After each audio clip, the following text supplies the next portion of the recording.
Welcome, welcome all to this full moon meditation and webinar. We would like to remind you to keep your sound and cameras off during the meditation. Afterwards, if you want to ask any question or comment anything, please raise your hand or write on the chat box. That's it. I hand it over to you, Philip. Welcome. Thanks very much, Inez. I'm just going to share my screen. And how's my sound? I think it's okay, yes. Actually, that's the wrong screen I'm sharing there, so I'm just going to stop that and try again for this one. There we go. So while we're waiting for maybe a few latecomers for a few minutes, I'll just talk and prepare the field, so to speak, for the meditation, which of course is the Wesak Taurus full moon in 2 days. I was going to say 2 years. It's going to be in 2 years' time too. It's going to be in 2 days as well. That will be at 5:34 p.m., I believe, on Friday, or is it a.m.? Anyway, let's see. Yeah, p.m. And so we've been in the full moon orb of influence, if you like, the last couple of days even, and we'll be for a couple of days after, as always, with every full moon, a 5-day full moon period. And so we'll be doing the meditation in a few minutes. And just to show you a few paintings and photographs of the Wesak Valley. This one in particular, this may help you with some visualization, where all the pilgrims are gathered in the valley, which is around about 20,000 feet above sea level, by the way. And we have the Buddha over here who descends as far as the mental plane, we're told, every year, and overshadows the triplicity or triangle here of the three major masters, the Christ, the Manu, and the Mahachon. And of course, Sanat Kumara, the Lord of the World, is involved in this entire configuration. And people can attend physically as they are depicted in this painting, but also, of course, on the inner planes, and people have memories of dreams and experiences of attending the Wesak festival. So just to remind us of these diagrams, we are members of the new group of world servers that mediates between hierarchy, the ashrams of the Christ, and humanity, civilization. And that is the role we play in terms of the meditation service that we offer every month at the full moon festivals.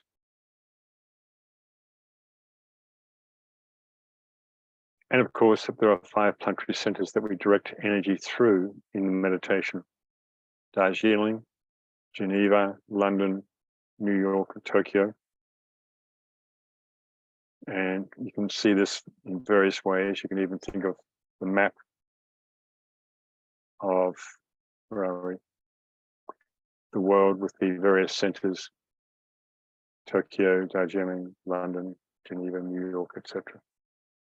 Various different ways of visualizing whatever is appropriate for yourself. Here we have a photograph of the actual Wesak festival that the Buddhists follow, but it's a month later because of the Tibetan solar lunar calendar. And so that's we're told by the Tibetan himself that the true festival is in May. So we have Mount Kailash up there in the distance, and the pilgrims in the valley itself, part of the valley at least. You can see some of the Tibetan prayer flags and the stupa up there in the distance. Various artist depictions of the Wesak Valley, which is kind of also associated with Shambhala. This is a photograph taken from an Australian trip back in the, I think it was in the early 80s, 1980s. And a beautiful documentary was made by an Australian documentary maker, Albert Falzon. And you can see the 5-pointed star here, created by the assembled masters and all the pilgrims around the edge of the valley here. And of course, the Buddha giving his blessing. So many different ways to visualize this great event. And we're just, as I said, coming into the orb of influence of this. Another picture, another photograph of pilgrims that have made the long journey. Many of the Tibetans do it for a few months, prostrating themselves on the ground all the way, which is an incredible devotion. Again, we have the Buddha radiating down to the valley here below. So, I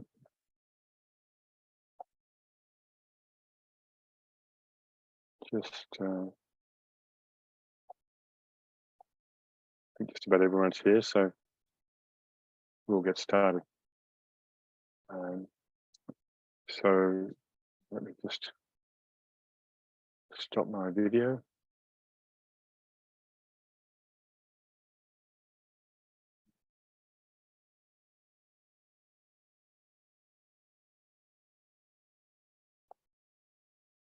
Okay. All right, friends. Thank you for all coming today and contributing to this such an important event, and particularly this year, I think, given the eclipse and many things I've said about it. So let us just relax and release the busyness and tension of the day thus far as we move into this meditation called letting in the light.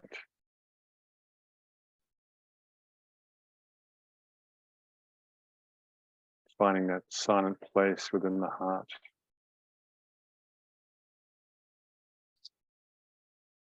Breathing deep and exhaling, releasing all the tension.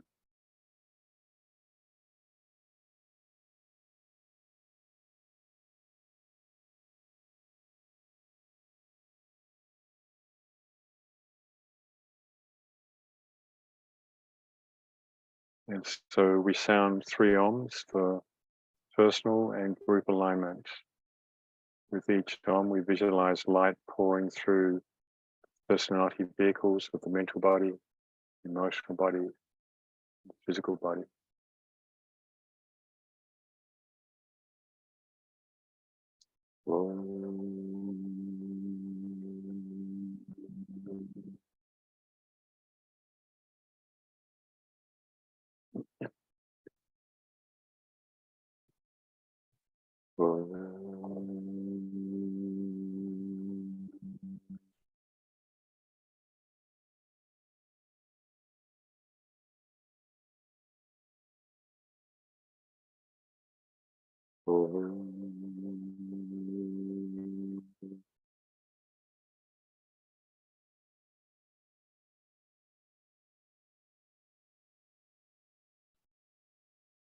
We see the light of the integrated and aligned personality radiating outwards towards the greater orb or light of the soul.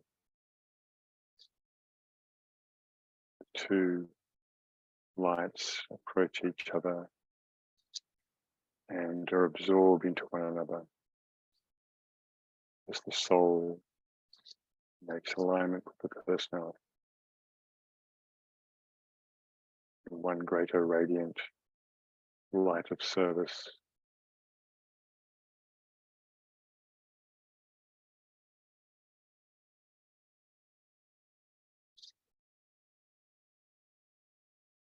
And we see our individual and group light connected to the thousands and thousands of other lights around the world, meditating during this 2 or 3 day period, linking up geometrical patterns with one another, the triangles of light.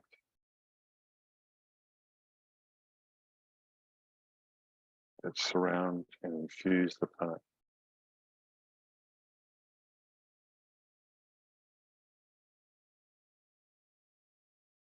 We are aware of the glow of the 5 planetary centers that we will direct energy to. And we sense the anticipation of all aspirants, disciples upon the path, connecting with Wesak and the hierarchy.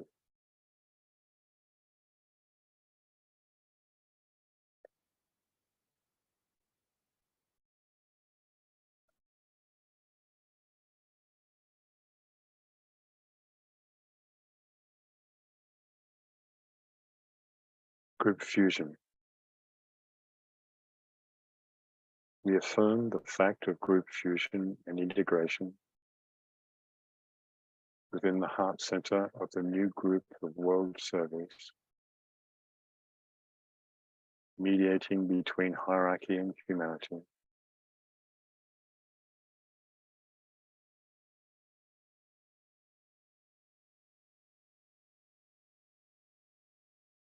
And we sound the formula for group integration.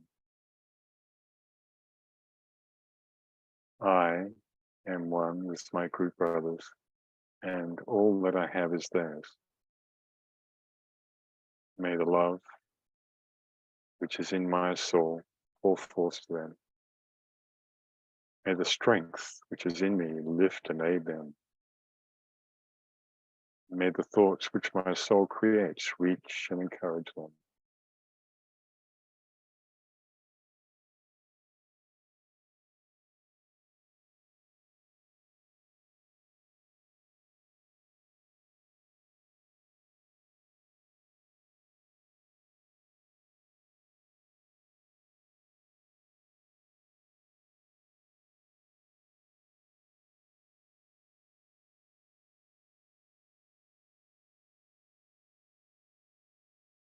Alignment.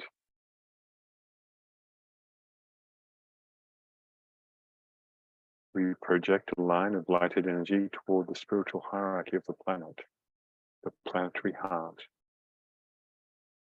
the great ashram of Senakamara,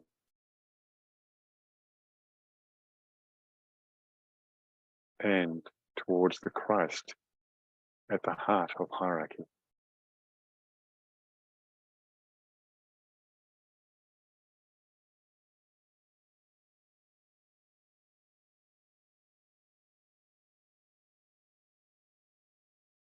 And we extend the line of light towards Shambhala, the center where the will of God is known.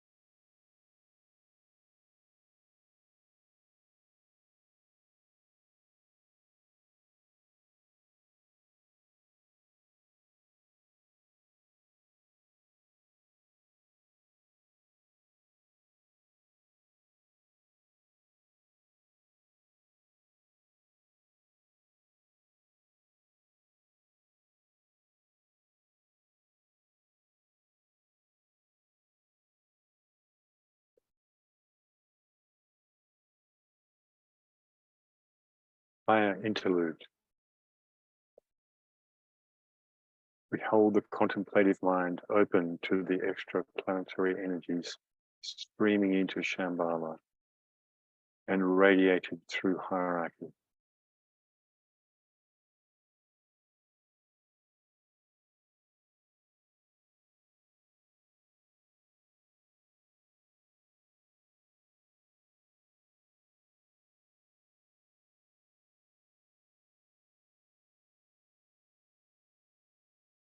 Using the creative imagination, endeavor to see the three planetary centers, Shambhala, hierarchy, and humanity, gradually coming into alignment and interplay.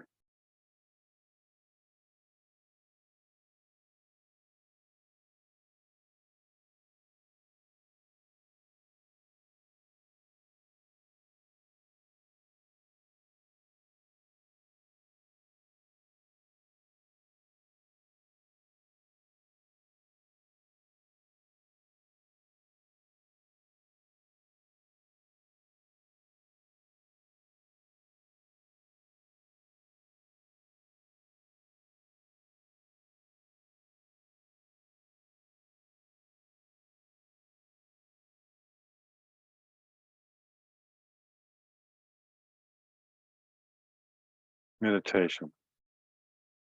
You reflect upon the seed thought for Taurus. I see, and when the eye is opened, all is light. I see, and when the eye is opened, all is light.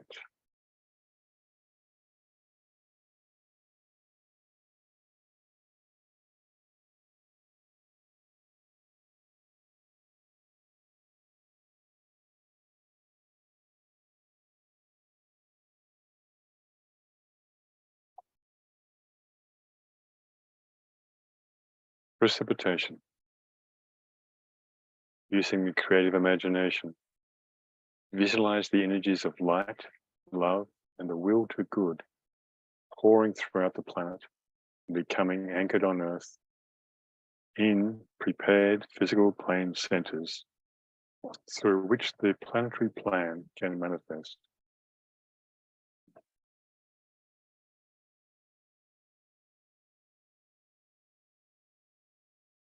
Light, love, and the will to good coming anchored on Earth.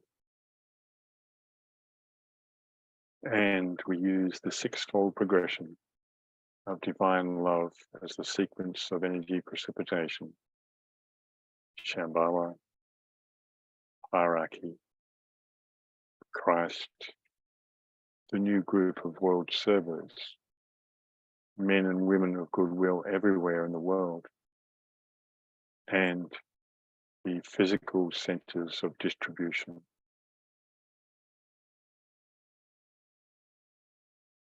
This is the precipitation process that we visualized from the higher to the lower, from Shambhala to the physical plane centers of distribution.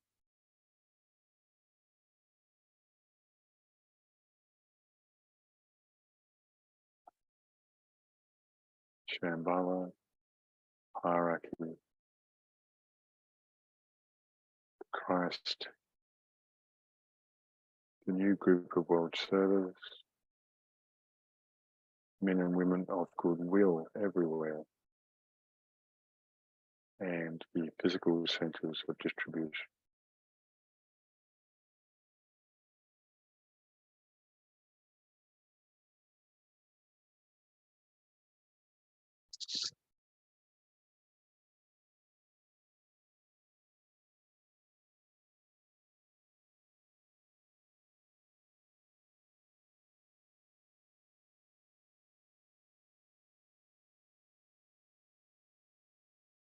Lower interlude. Refocus the consciousness as a group within the periphery of the great ashram, and together sound the affirmation. In the center of all love I stand. From that center I, the soul, will outward move. From that center I, the one who serves, will work. May the love of the divine self be shed abroad in my heart, through my group, and throughout the world.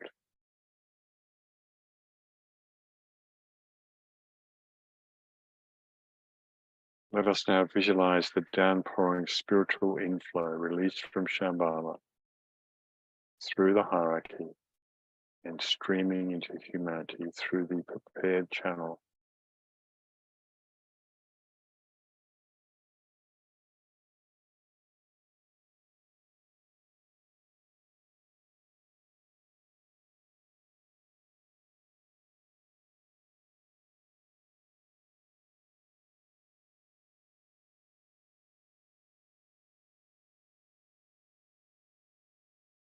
And consider how these inpouring energies are establishing the pathway of light, becoming world teacher Christ.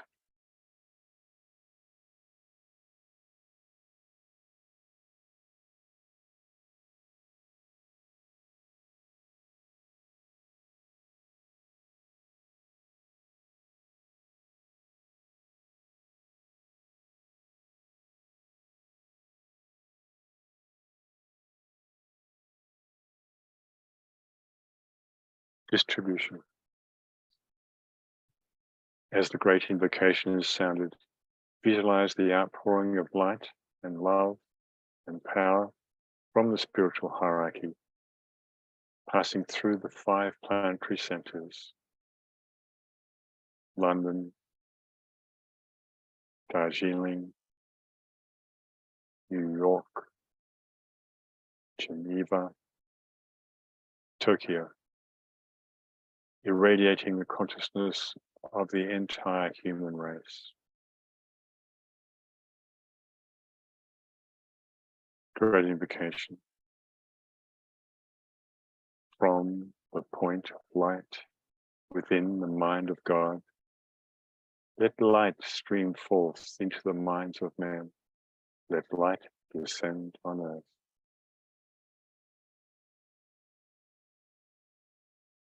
From the point of love within the heart of God, let love stream forth into the hearts of men. May Christ return to earth.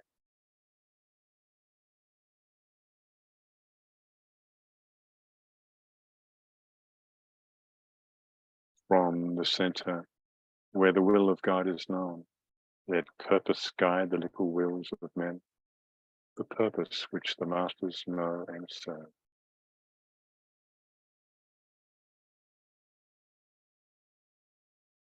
From the center, which we call the race of men, let the plan of love and light work out, and may it seal the door where evil dwells.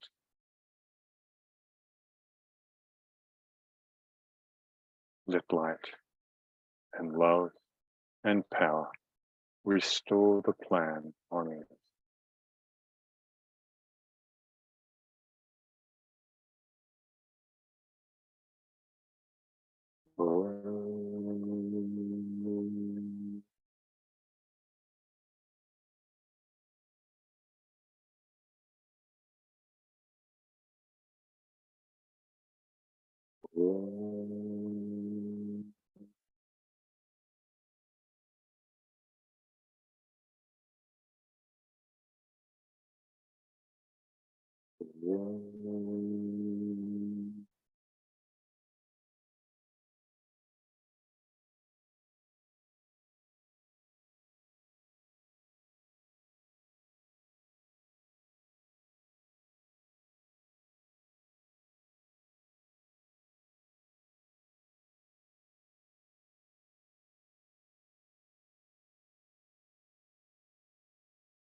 Thank you very much, everyone.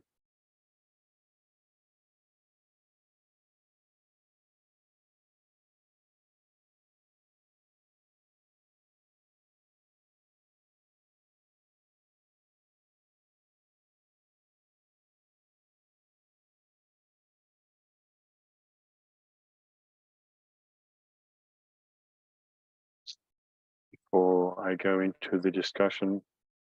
Anyone would like to share any impressions they've had in the meditation, or simply just keep the silence, you're most welcome to say something in the chat if you wish, or to ask any questions, some of which will be probably answered as we go through this anyway. I find that every year I use a lot of similar material to talk about WESAC, but never get tired of looking at it because there is always so many different levels of understanding that you can keep coming to with this ageless wisdom material. And of course, in parallel, not just with your concrete knowledge that you've acquired from reading the blue books, but of course the meditation experience individually and with groups. So as it says here, the Taurus WESAC is the highlight of the spiritual year. The month of May, the Tibetan tells us, is one of deepest significance to all who are affiliated with the Great White Lodge, as are all true esotericists, in that the WESAC festival takes place in as of moment and deep import. The period is always one of prime interest and rare opportunity. And so the Great White Lodge is another name for the hierarchy of the Masters of Wisdom. And it is a reflection of the Great White Lodge on Sirius, we are told. The star that is the highest self to this entire solar system, and to which once most human beings have liberated themselves, will return to start another evolution.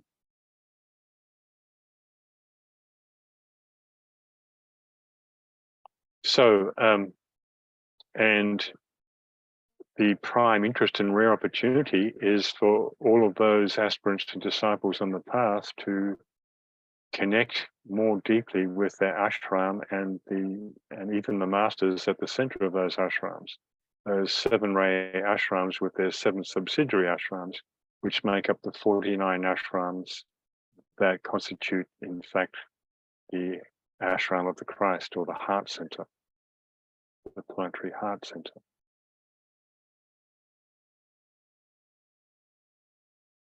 The May 5th full moon is also a lunar eclipse at the so-called avataric or 15th degree of Taurus Scorpio. This degree is also called Gates of the Avatars. Hence, this WESAC festival may attract one of the several kinds of avatars that exist, such as the avatar of peace, the avatar of synthesis, Christ avatar himself, and or a human avatar. Of course, the Buddha who returns every year is an avatar of one kind, as is the Christ, but we have these other avatars. There's a whole doctrine of avatars, which I've covered in some of my newsletters, relating to these extra cosmic beings who visit this solar system and influence this planet, and in terms of its ongoing evolution.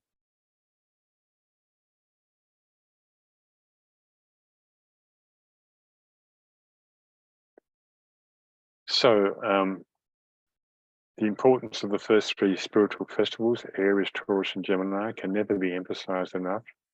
One must probe their significance, however, to really experience them. Taurus marks the pinnacle of the spiritual year because it is when the spiritual hierarchy on Earth meet in alignment with the Buddha on his annual visitation. Taurus is also the sign that rules the new group of world servers, that bridge between humanity and hierarchy.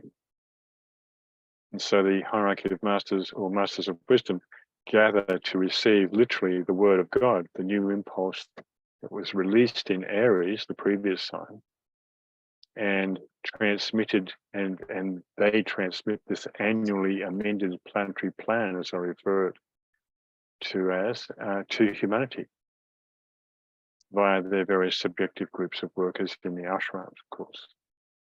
All is planned according to ray and astrological cycles, the constantly changing state of the world, and cooperation with humanity must be able to exercise their free will to determine its own destiny.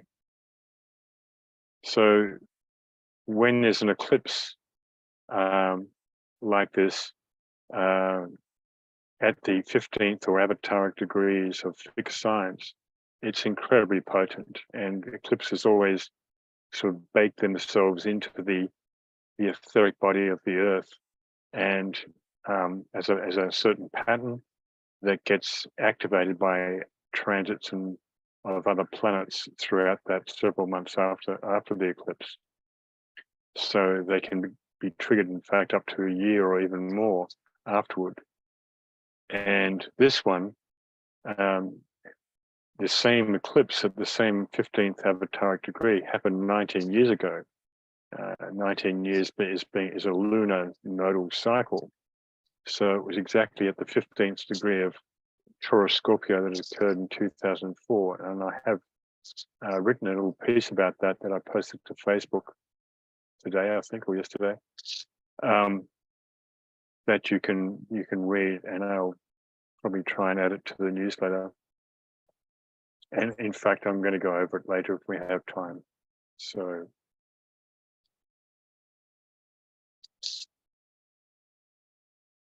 this wonderful photograph here. You're really catching your breath at that altitude, by the way, 20,000 feet, which makes Mount Kailash, quite a bit higher, doesn't it? Maybe 22, 23,000 or something like that. Which is what, 7,000, 8,000 meters. The opportunity at any full moon festival is to link and work subjectively in meditation with other co-workers and groups around the planet. This takes place over 5 days, 2.5 days either side of the exact full moon time. But I think some of us may have noticed even before that 2.5 days. I certainly did. I could feel it kicking in last Sunday. Within the 24-hour period before the exact time, the most potent period to make a contribution, if not the exact hour. Taurus Wesak is truly the highlight of the year because of the alignment that takes place between our most exalted planetary guides and humanity. The triangle of Sanat Kumara, the Buddha, and the Christ, as depicted here in the etheric or upon the physical plane, is linked in sacred ritual with the assembled masters of wisdoms, such as that 5-pointed star I pointed out in the painting before. In sacred ritual with the assembled masters of wisdom, who in turn are aligned with their respective ray ashrams of human aspirants, disciples, and initiates, poised and ready to anchor the new impulse issued in the previous sign of Aries.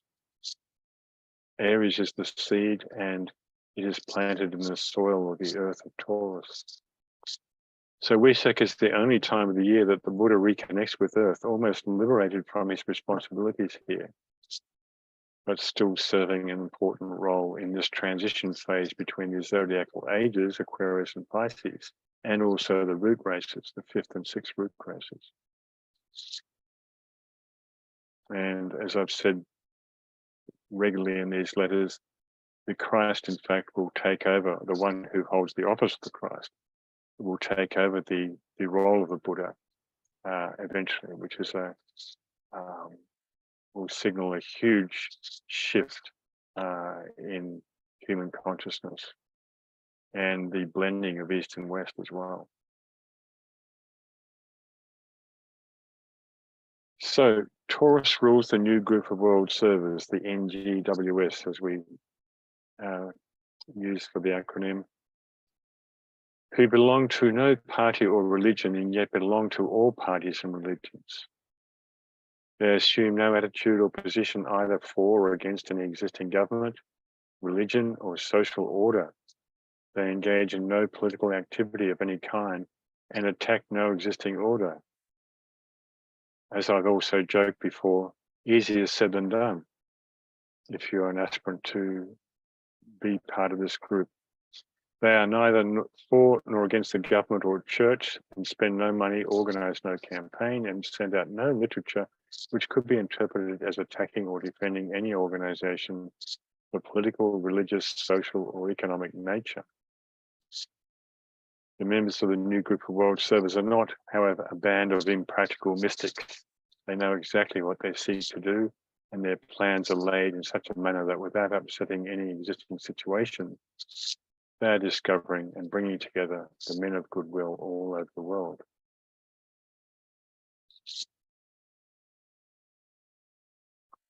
So, the initiate sees the new group of world servers brought under the illuminating power of Taurus, with the rest of humanity still under the influence of Pisces. You have consequently the overshadowing rain cloud of noble things hovering over humanity, just as the hierarchy overshadows the new group, and just as the soul overshadows the personality of man. You have all the needed illumination and light upon all the coming problems, waiting to precipitate itself through the new group of world servers under the influence of Taurus, the nurturer of all illumination. You have humanity at the same time, conditioned and made sensitive by Piscean energy during the past 2,000 years. You have therefore a condition of great spiritual promise, and in this combination of energies you have present those forces which will implement the activities of the hierarchy, condition its initiates, affect every ashram, bring light into the present darkness, and as can already be seen, stir into new understanding the present Piscean consciousness of mankind. Of course, the Tibetan wrote this a century ago, and the Aquarian energies since then have gained far more traction, but the Piscean energies are still lingering and will do so for another century or two, probably.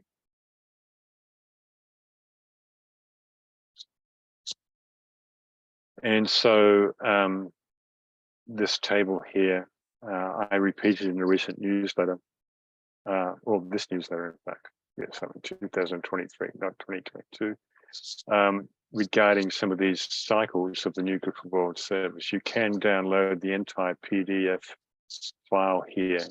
It's about 6 pages, and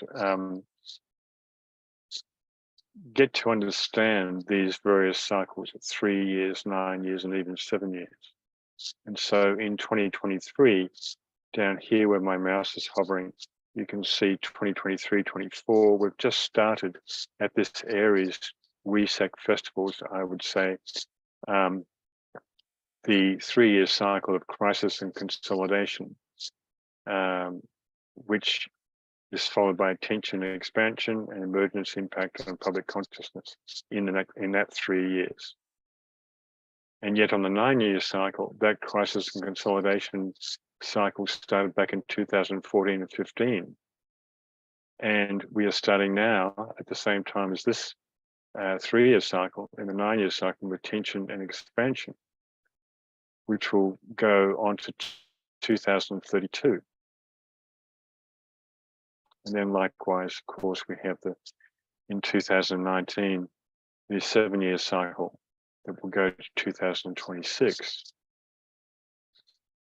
So wheels within wheels, as I'm fond of saying, the science of cycles is very complex, and it can be confusing. But I think if you continually refer to this table or these tables, you'll come into a deeper understanding. They take a bit of study to really figure out, what is crisis and consolidation, what is tension and expansion, and so forth.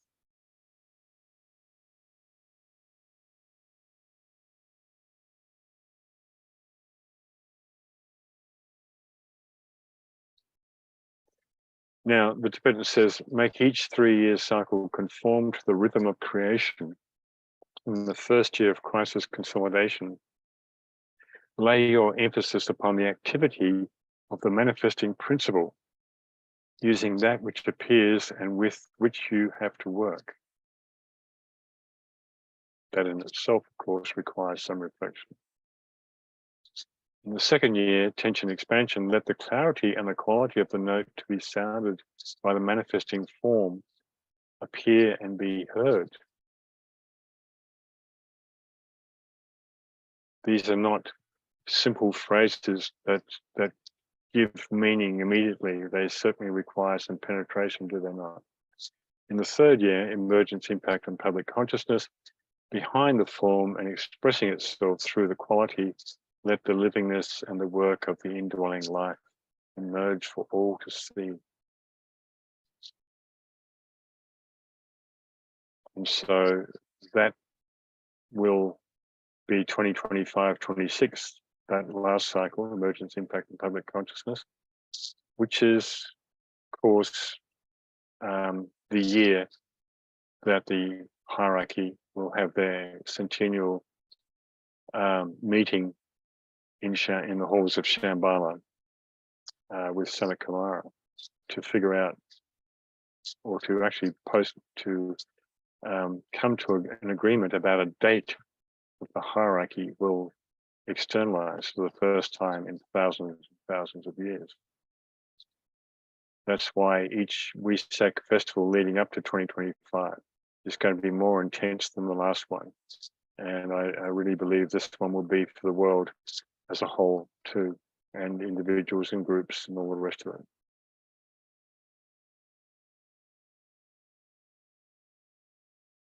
Any questions or comments so far? Well, post them as I'll be keeping a lookout on the chat, so we'll keep moving.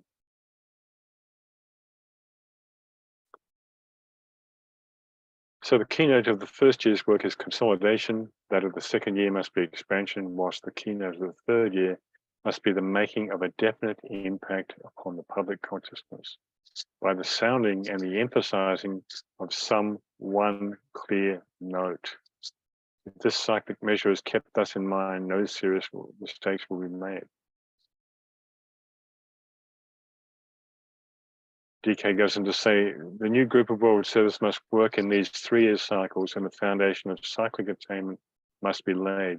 This cyclic rhythm will release from strain and yet enable the workers in the new group to feel that there is no failure. It is impossible to do good work where a sense of failure or lack of attainment is found.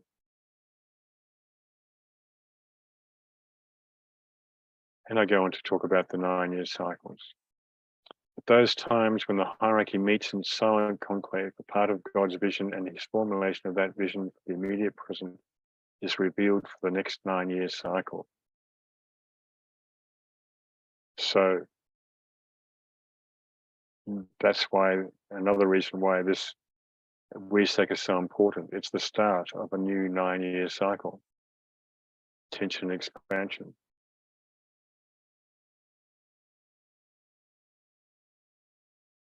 So, and that will, of course, that 9-year period will span 2025 up into 2032. In other words, 2023 will see the next part of the vision for the immediate present revealed. What that vision will be might be intuited during Wesak or after. All right. So any questions before we move on to the next part?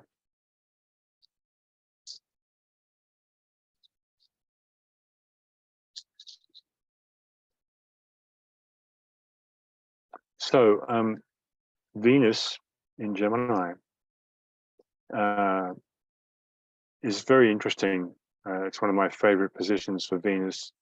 And as the ruler of Taurus, at this full moon, will be in Gemini, in late Gemini. You can see the dates there from April the 11th. Venus has been in Gemini to May the 7th. Venus is the exoteric ruler of Taurus, relating to sex and the law of attraction, creation of beauty and art, esoterically about the acquisition of spiritual knowledge. But I'm not going to read all this, but I'm just going to comment on some of these paragraphs. Venus is the esoteric ruler of Gemini. It's a highly esoteric position because Gemini and Venus both were present when humanity individualized 21.5 million years ago, back in ancient Lemuria, and helped to bring the spark of mind to awaken humanity, which was hitherto regarded as animal humanity, part of the animal kingdom. So the human kingdom was created back then. And Venus is also regarded as the higher self of this planet, or the sister planet to Earth. Venus, the sacred planet, in other words, has reached its planetary perfection, evolutionary goal, and helping the Earth to reach its goal as a non-sacred planet.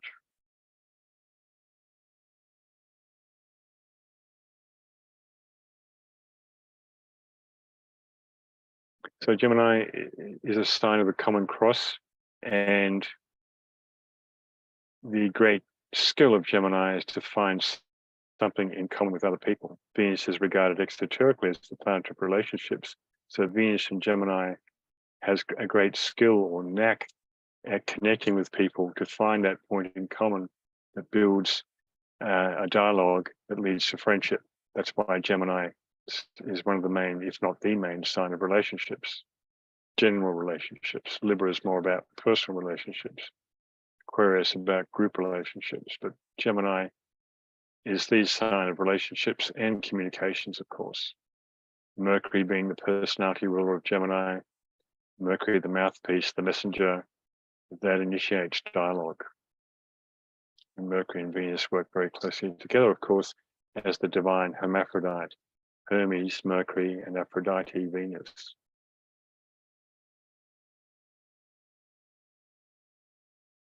So the twins are symbolically the higher and lower selves, which Venus seeks to unite as she blends the pairs of opposites on the mental plane and creates beauty and harmony. Hence, Venus can help achieve the transcendence of many dualities, bringing synthesis to the twins of love and hate, male, female, soul, personality, etc. And therefore, this full moon eclipse of the Wesak festival, the position of Venus in Gemini will be baked into the etheric body of the planet. That is, its influence will be pervasive well beyond its tenure in that sign, perhaps for up to a year. This is the mysterious influence of how eclipses create that pattern in the subtle body of the Earth. The only ray to pass through Gemini is the second ray of love wisdom. Hence, Venus, as the goddess of love, finds herself very much at home in this sign. And as I also mentioned, Gemini rules the thymus gland, one of the endocrine glands associated, or the endocrine gland associated with the heart center, as depicted here in this picture. And the thymus is regarded as the source of childhood naivety and innocence that many lose at a young age and spend much of their adult lives trying to reclaim. This is why Geminis quite often, even into old age, do retain that childlike quality, I find. So Venus in Gemini always provides ideal opportunities for better relations, individual, local, and planetary, for harmonious cooperation between nations instead of being driven by fear and bickering. So particularly for Gemini nations like Britain and New Zealand, both have Gemini as their sole sign, and the USA, Poland and Belgium having Gemini personality, until May the 7th, near the May 5 full moon, but also beyond, because of what I said before about that eclipse, keeping those energies around for longer. Venus and Gemini themes can be invoked: loving relations, global goodwill, détente, and peace talks. As the pillars of Gemini are a gateway for the forces of Sirius that pass into our solar system, Venus opens the gate for a direct cosmic alignment with Earth. Both Sirius and Venus are associated with initiation and were present, as I said before, at individualization in ancient Lemuria. So I don't see anything in the chat so far. Any comments, questions, clarifications? Yes, there is one question there. I didn't see it. Oh, okay. That's It's mine. oh, that's yours. So this position of Venus in it says may bring some kind of awakening on the sleeping humanity. I hope so. Venus is the mind in esoteric astrology. It rules the fifth ray of science or knowledge, and yes, it could well, given its esoteric rulership of Gemini and its personality rulership of Taurus, where the full moon is occurring in, it's Scorpio Taurus, of course. Yes, there's a high potential for that to occur. Not to mention the avatars that may join the party as well. So that's why I think we're in for a really big flood of forces coming through this time.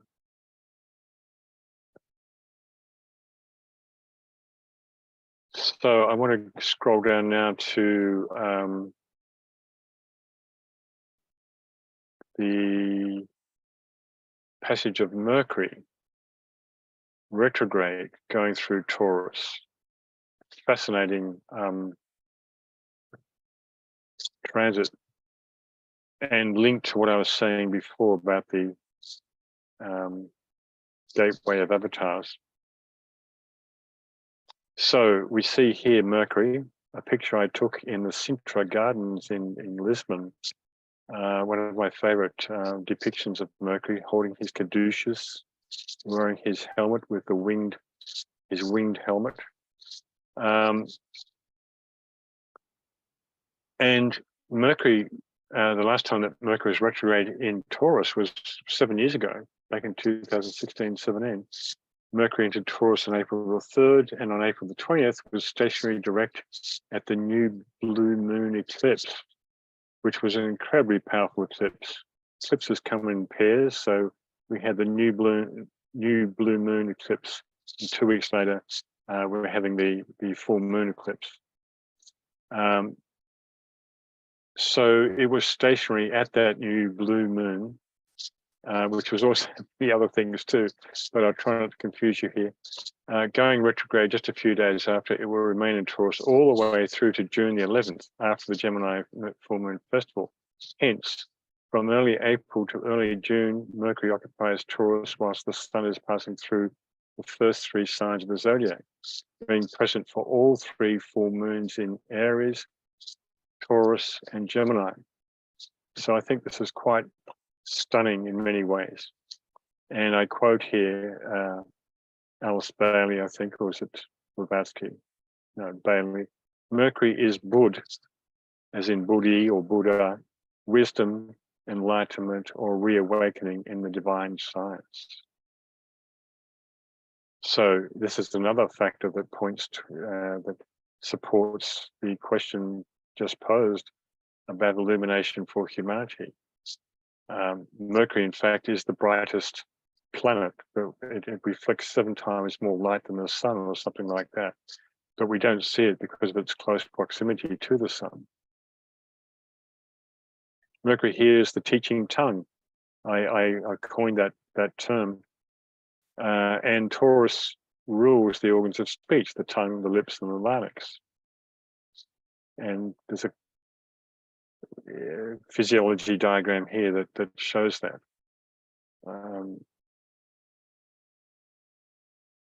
So, esoterically and as ruler of the 4th ray of harmony through conflict, the only ray to pass through Taurus, Mercury has a deep affinity with the sign of the Buddha.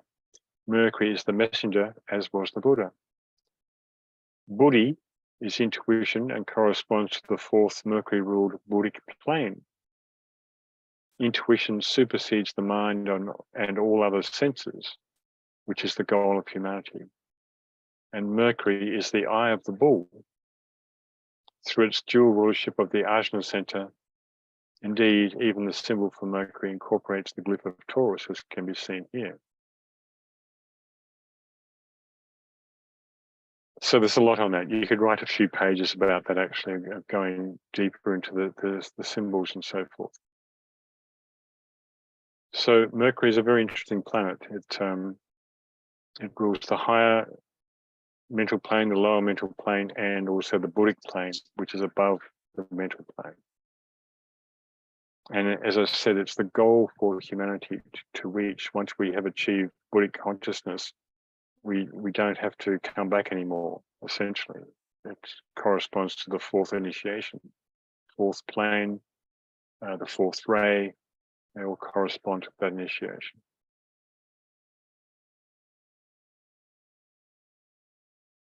Mercury is a reflector of light. In fact, Mercury receives 7 times more light than any other planet, according to Blavatsky.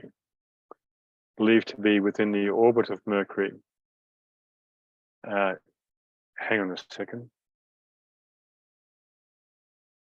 Oh, I've made a typo here. I should have had something like Vulcan is believed to be within the orbit of Mercury, I think. Vulcan, of course, being the esoteric ruler of Taurus. And DK tells us the light of Vulcan and the light of the sun are one light, and these three, Mercury, Vulcan, and the sun, stand for a synthesis and a radiance which eventually dims the light of Mercury and it falls into the background, and Vulcan too becomes invisible and only the sun remains. That's a very esoteric statement that people, I'm sure, are still trying to figure out what he actually means by that. But this diagram here, it has in the center here, you may not be able to read it, it says the Vulcanoid zone, where Vulcan might be. So it's hard to see Mercury because it's so close to the sun, and it's even harder to see Vulcan because it's an intramercurial planet. And it's very dense and very small, I think. Have the orbit of Venus out here and the orbit of Earth out here. So Mercury is the mirror, and mirrors that which is above to that which is below, the messenger from the plane of pure spirit or Adi to the gross physical plane.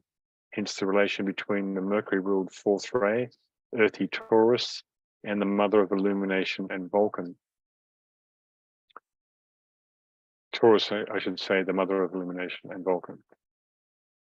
So DK tells us the task of Mercury in connection with humanity has gone forward most satisfactorily and has brought humanity to its present point of evolution upon the probationary path. This is an amazing statement. That the energy of Vulcan is potently making its presence felt, and hence the struggles going on upon the planet between the men of goodwill, of will, selfish and ambitious, and ambition that should be. I made a few typos here. Men of will, selfish and ambitious. No, that's right. Between the men of will, selfish and ambitious, and the men of goodwill who are desirous of the good of the whole. So these struggles relate to the great duality within which humanity finds itself. Indeed, the Buddha gained illumination through the many struggles to which he subjected himself. These dualities are expressed powerfully through the fourth ray via the extremes of the valley and mountain, ecstasy and depression, black and white, feast or fast, celibacy or satiation, beauty or the beast, war and peace, etc., etc.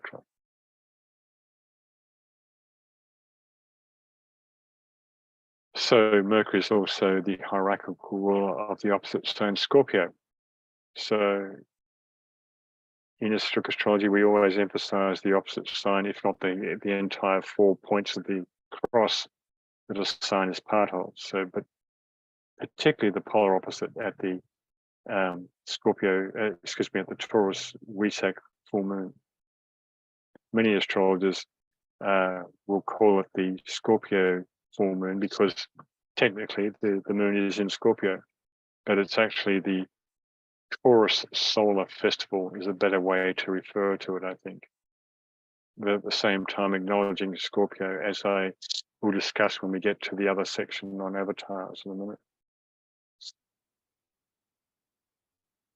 So, when Mercury is retrograde in Taurus, one must also deal with the unknown or unowned or unintegrated shadow of polar opposite Scorpio. Themes of power, control, sex satisfaction, fear, hatred, paranoia, scheming, subterfuge. A few of the charming attributes of lower Scorpio. Hence, during Mercury's sojourn in Taurus, especially when retrograde, there will be ample opportunity for reflection, as there always is in a Mercury retrograde period. But the Taurus flavor will be there esoterically and more visible exoterically.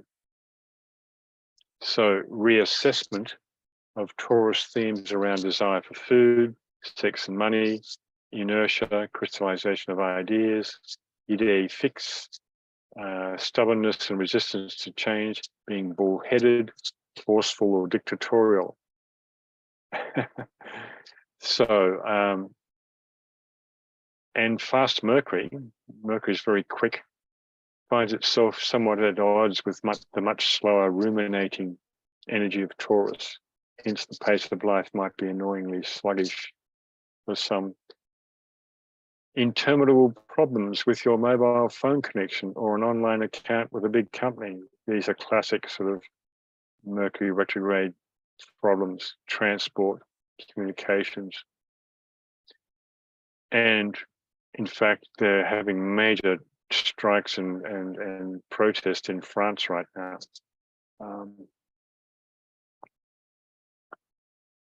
And other places, no doubt. A disconnect between mind, Mercury, and body, Taurus, can also occur, requiring remedial concentration and alignment. Getting grounded by doing some Tai Chi, yoga, hiking, being out in Mother Nature. So at another level, Mercury and Taurus can stimulate the desire for knowing and illumination, the penetration into knowledge, and the acquisition of wisdom, opening of the Buddha's eye, the evocation of the intuition or creativity in the arts. Through Venus's rulership of Taurus, it's well known artistically for singers, performers, of course, using the voice, the Taurus ruled organs of speech, and of course the sensing of beauty for the artist. All right. So the next bit's on Robert F. Kennedy, which most of you may have read, but I'm going to talk about, I'm going to stop the screen share here and go and share another page and go to this page, I think. Can everyone see that? Avataric degrees of the Taurus Scorpio lunar eclipse. Yes. Thank you. So I referred to this before, and I'm just going to read some of this and make some commentary.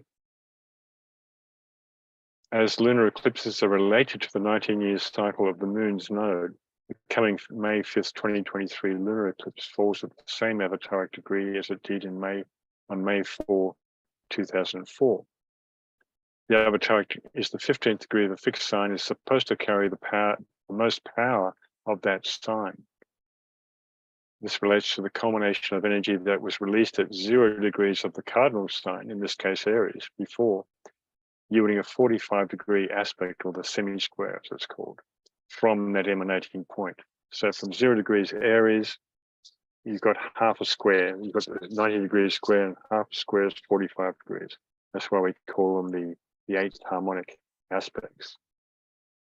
Not as powerful as the square, but nonetheless quite substantial. Hence, that which was released at the impetus of the spiritual new year at 0 degrees Aries, which was the equinox, of course, finds itself anchored or fixed most powerfully in the earthy matter of Taurus.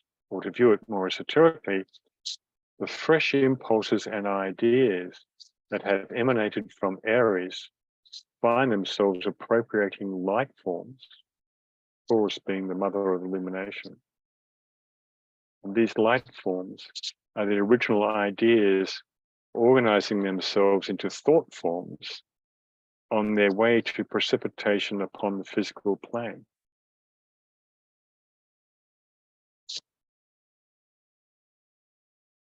This is why the first three festivals, Aries, Taurus, and Gemini, are the most important and esoteric, as they deal with the establishment of these subtle potencies and patterns.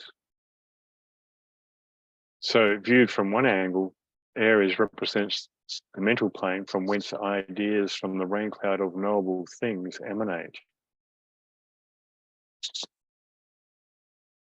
And Aries, by the way, is ruled esoterically by Mercury, being the messenger from that rain cloud. Taurus, the astral plane, where the forces of desire clothe and make more powerful and appetizing the original idea. And this is where most sort of charismatic speakers function quite well, preachers and so forth. And Gemini, where the etheric plane completes the lower triangle as a reflection of the higher triad, preparing for its birth in the following sign of Cancer. Gemini, of course, being the dissemination of that which has been built in the previous two signs. Dani Rudja, as most of you are aware, who wrote The Astrology of the Personality, one of his most famous books, and dedicated that to Alice Bailey, in fact,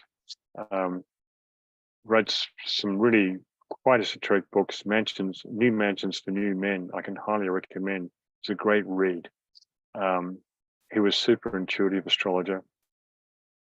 And he said these points, these avataric degrees, are not unknown to some occultists. They correspond to what has been called the 4 gates of avataric descent. As an avatar in ancient terminology is in fact a release of cosmic energy, the meaning of this phrase is quite evident, he says. These 4 gates are symbolized by the 4 symbolic creatures of the fixed cross: the bull of Taurus, the lion of Leo, the eagle of Scorpio, and the angel of Aquarius. Each of them depicts a particular type of dynamic release, particular type of ray or of power, and of power releasing initiation. And the 4 royal stars, of course, are associated with these 4 fixed signs. We have Aldebaran, which DK refers to in the books as the eye of the bull. We have Antares at the heart of the scorpion, very important star. Regulus, the heart of the lion, of course, and which the Tibetan tells us is associated with bringing in the energy of Sirius. And of course, the main festival for Sirius is in Leo. And Fomalhaut, the fish's mouth in the southern fish close to Aquarius. So the fixed signs are sources of concentrated focus power, hence the avataric degrees. Therefore, a release of cosmic energy lays inherent within this coming eclipse, which many are already sensing strongly and which will undoubtedly have a profound effect worldwide. Avataric degrees are called gates to the avatars, hence this Wesak festival, as said before, may attract various avatars. The moon in Scorpio with the red star Antares provides the energy of purging and destruction, whilst Taurus and the bullseye Aldebaran shed the light of illumination upon the darkness. This will be powerful for nations, groups, and individuals, a great opportunity to face the personal and planetary shadow that dwells upon the threshold to the soul. So food for thought there. Again, I invite any of you to comment or question or clarify any of the material thus far, because I don't have anything else, but we can talk for plenty more minutes if we want to.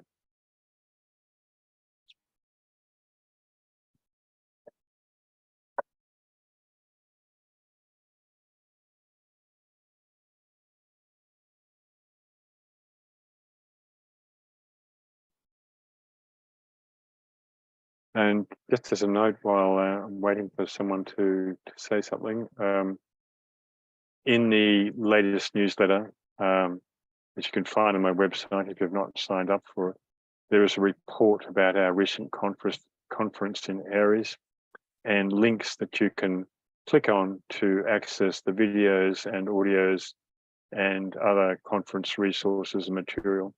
They're all there. All the links are there. So do explore that. And there's about, well, 4 or 5 videos per day, about 16, 20 videos altogether of the various presentations for the conference.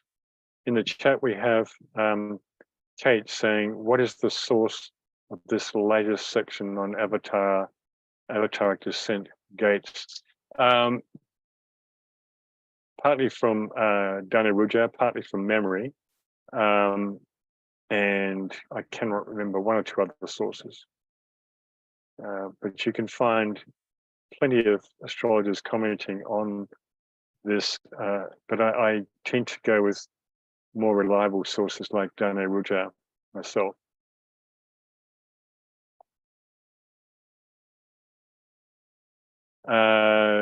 Kate says, thought it might be in one of your books. It might be, but I don't think so. Well, it will be once this gets published into a book eventually, but no.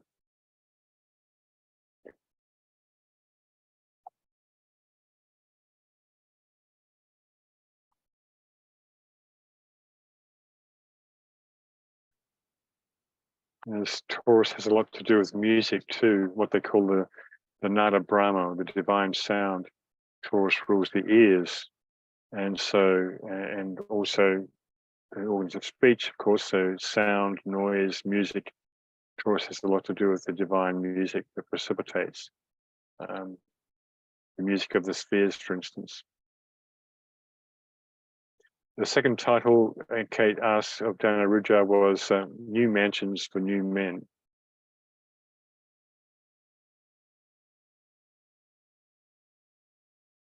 Giselle says, it says red star and Taurus. Red must be specific for their energy of purging and destruction. Yeah, well, red, of course, is associated with Mars and Scorpio as well. So, most definitely.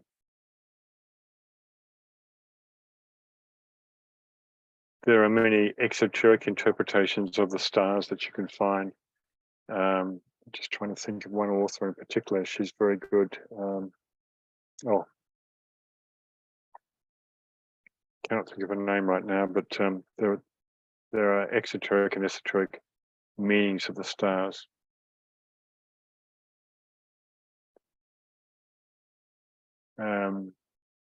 The Tibetan touches upon about 4 or 5 fixed stars in esoteric astrology: Aldebaran, Betelgeuse, Regulus, Sirius, the pointer stars, Polaris.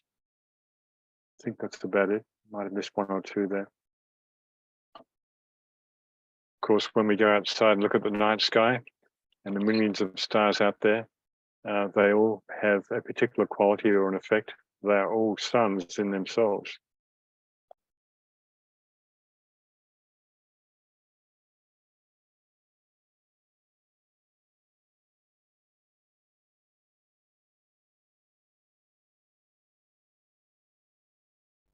Anything else?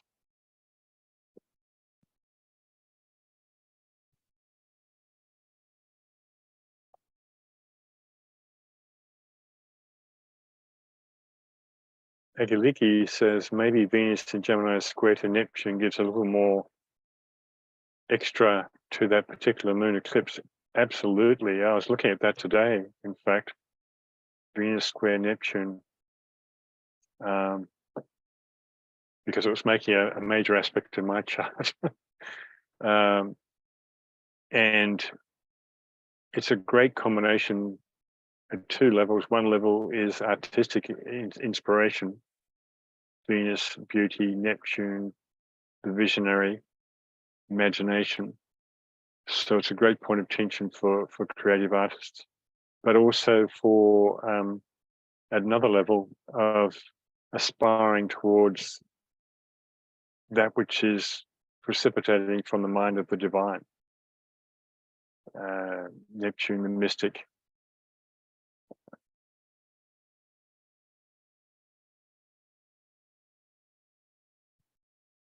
Regine says, is it helpful to relate the cycles to the events on Earth?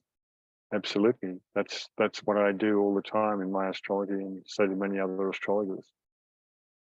I have about 20 years of newsletters on my website that are also in my books and other related articles that apply these cycles to the unfoldment of human consciousness. That's the key empowerment of knowing cycles. For instance, the 84-year cycle of Uranus that was powerful in the 1930s, which is again powerful now, with similar events unfolding. Kate says the Tibetan talks about learning how to think in symbols without words, and these 4-star symbols for the 4 signs of the fixed cross seem like good images to work with in this regard. Absolutely. Yeah. A symbol or a picture or a photograph can say 1,000 words. And so some symbols are very dense with symbolism once they're meditated upon and focused upon in the mind's eye.